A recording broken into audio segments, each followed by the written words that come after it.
Hello sir నమస్తే. అన్న నమస్తే. నేను శ్రీనివాస్నే. మన ఎలక్షన్ టైంలో మీ ఇంటర్వ్యూ చేశాను మన దగ్గరకు వచ్చి, జర్నలిస్ట్ ని. అన్న పిఎస్ టాక్ షో. అన్న ఏంటి సార్ ఏం జరుగుతుంది సార్?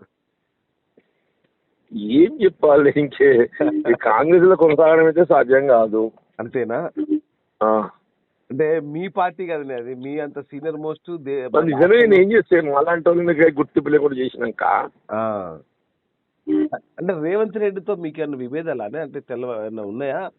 పార్టీ అధిష్టానం ఆలోచన విధానం పట్ల. ఓకే.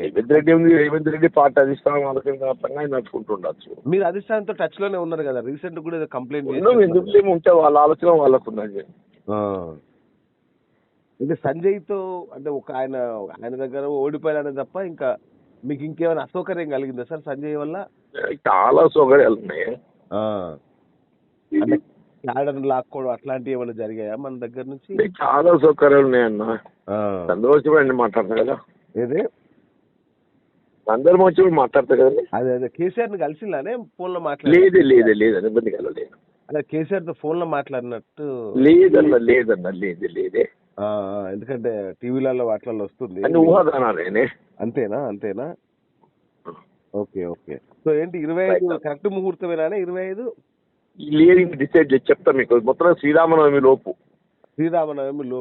పార్టీ కూడా చెప్పేస్తే ఇక మేము ఆశిస్తుంటాం. బీఆర్ఎస్ చెప్తా. అదే బంధువులతో మాట్లాడి చెప్తారా? మీ కార్యకర్తలు ఏమంటున్నారు? అందరూ అభిప్రాయంతో ఉన్నారు. ఇప్పుడు మీ శిష్యులు కదా, శ్రీధర్ బాబు, బట్టి, లక్ష్మణ్ అంతా మీ వాళ్ళే కదా. ఎవ్వరు ఏం లేరు, ఎవరు లేరు. అంతేనా? ఎవరు లేరు. ఓకే. మరి నరసింహరావు మీకు మంచి అది కదా. నేను నరసింహరావు గారు కూడా మీకు నరసింహరావు మన కోరుట్లనే. ఆయన చూసుకుంటాడు. ఆయన నాకు సంబంధం. అంతేనా? ఎవరు అందరు మీ మద్దతుదారులే కదా, మీకేమి ఎవరు అంటే ఇప్పటికి కూడా Congress party wait and watch అనే దూరంలో ఉందని అంటున్నారు. మీరేమో సింబల్ అవన్నీ మార్చేసింది కదా మీ ప్రొఫైల్ నుంచి, కాంగ్రెస్ లేపేసిండ్రు. చూద్దాం అన్న, మాట్లాడతానే. ఓకే అన్న, థ్యాంక్ యూ.